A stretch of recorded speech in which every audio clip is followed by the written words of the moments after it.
참미예수님, 오늘은 8월 29일 연중 제22주일입니다. 독서와 복음 말씀 봉독하도록 하겠습니다. 성부와 성자와 성령의 이름으로 아멘. 제1독서입니다. 신명기의 말씀입니다. 모세가 백성에게 말하였다. 이스라엘아, 이제 내가 너희에게 실천하라고 가르쳐주는 규정과 법규들을 잘 들어라. 그래야 너희가 살 수 있고 주 너희 조상들의 하느님께서 너희에게 주시는 땅에 들어가 그곳을 차지할 것이다. 내가 너희에게 명령하는 말에 무엇을 보태서도 안 되고 뺏어도 안 된다.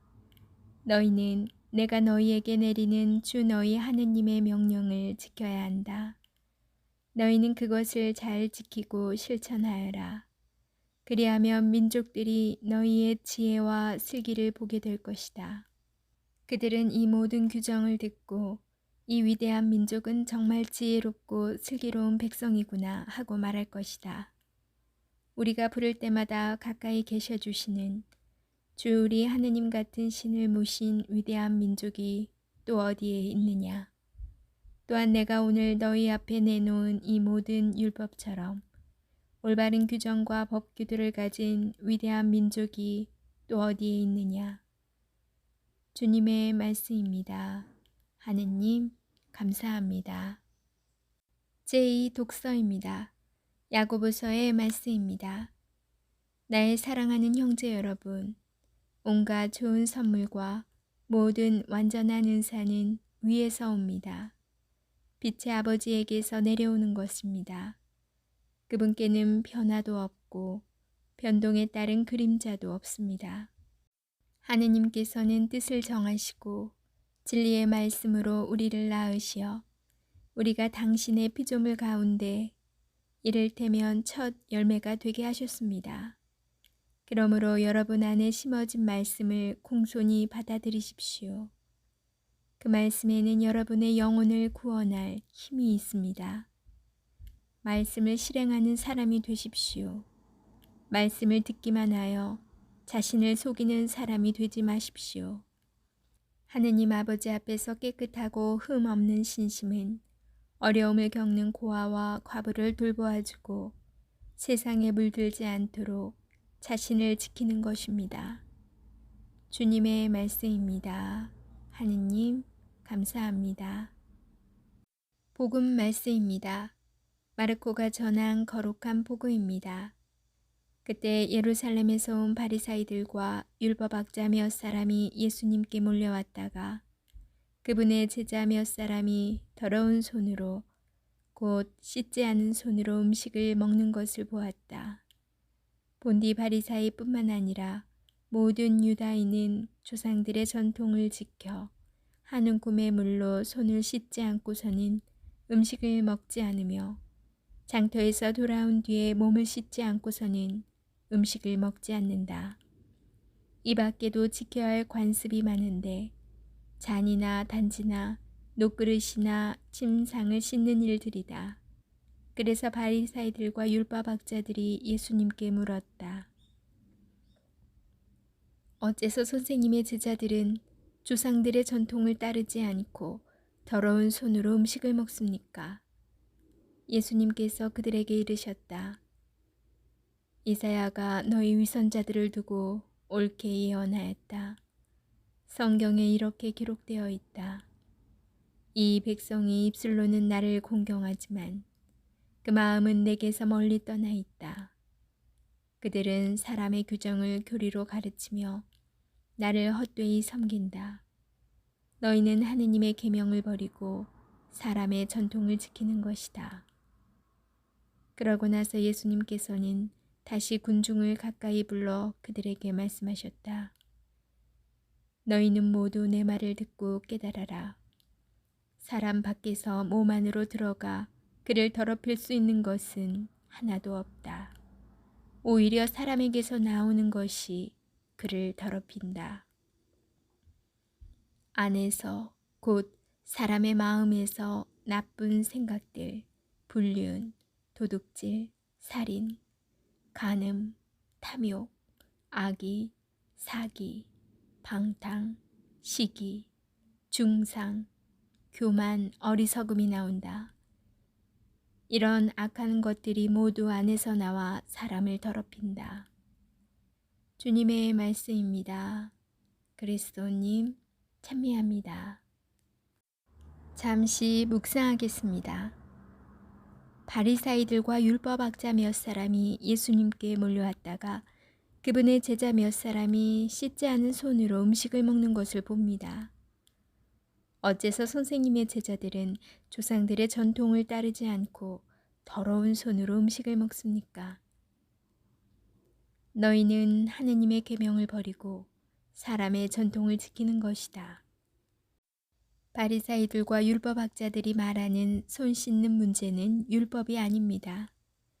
오경 그 어디에도 언급되지 않기에 그들은 조상들의 전통이라고 한 것입니다. 이스라엘은 사막지대라 먼지바람이 많고 물이 귀한 곳입니다. 따라서 외출하고 돌아와서나 음식을 먹기 전에 몸을 씻는 것은 위생에 큰 도움을 주는 규정입니다. 그런데 이 규정이 왜 예수님과 제자들을 공격하는 수단이 될까요? 법의 자구 하나하나를 잘 지키는 것보다 그 정신을 구현하는 것이 중요합니다. 율법이 존재하고 지켜지는 이유는 이스라엘 백성이 그들을 죽음의 땅에서 구출하시고 생명의 땅으로 들어가 살게 해주신 하느님을 기억하고 그분과 함께 살고 있음을 깨닫게 하고자 합니다. 그런데 바리사이들과 율법학자들은 그 정신이 아니라 문자를 제 나름대로 해석하여 규칙을 더해가고 이것이 하느님의 뜻이라며 백성에게 강요합니다.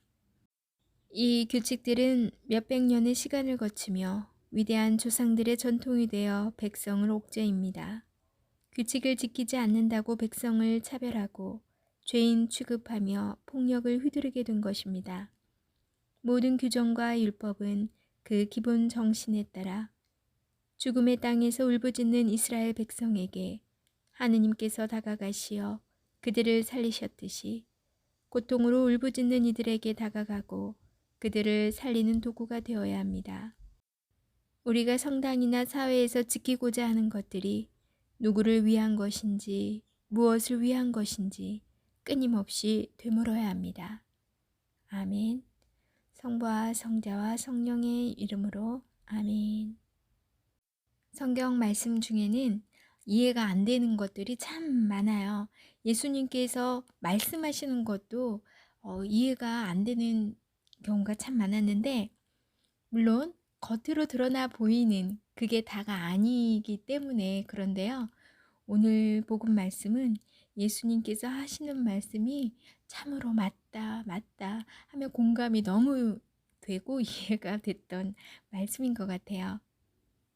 사람들 중에는 정말 겉은 화려하고 예쁘고 빛과 번쩍 그래 보이지만 입만 열면 참 낮아 보이고 가벼워 보이는 사람도 있어요.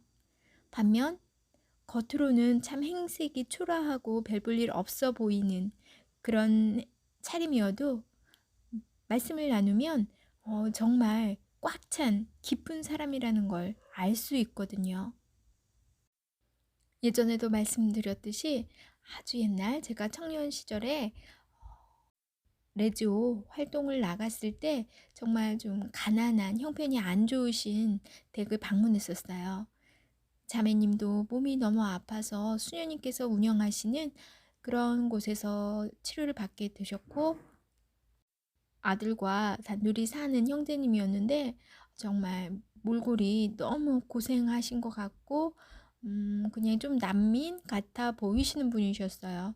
근데 그분과 대화를 나누고서 저는 그분께서 얼마나 현명하고 믿음이 굳건하시고 또 그 모습에서 하느님의 모습, 예수님의 모습을 배웠다는 거 정말 사람은 겉으로 절대 평가해서는 안 된다는 걸 그때 뼈저리게 느꼈었거든요. 그와는 반대로 사람들에게 인정받고 또 깔끔하고 화려하고 언변 좋은 이런 분과 겉에서는 몰랐는데 깊게 인연을 맺어보자 정말 별로인 사람 율법주의자 같은 사람.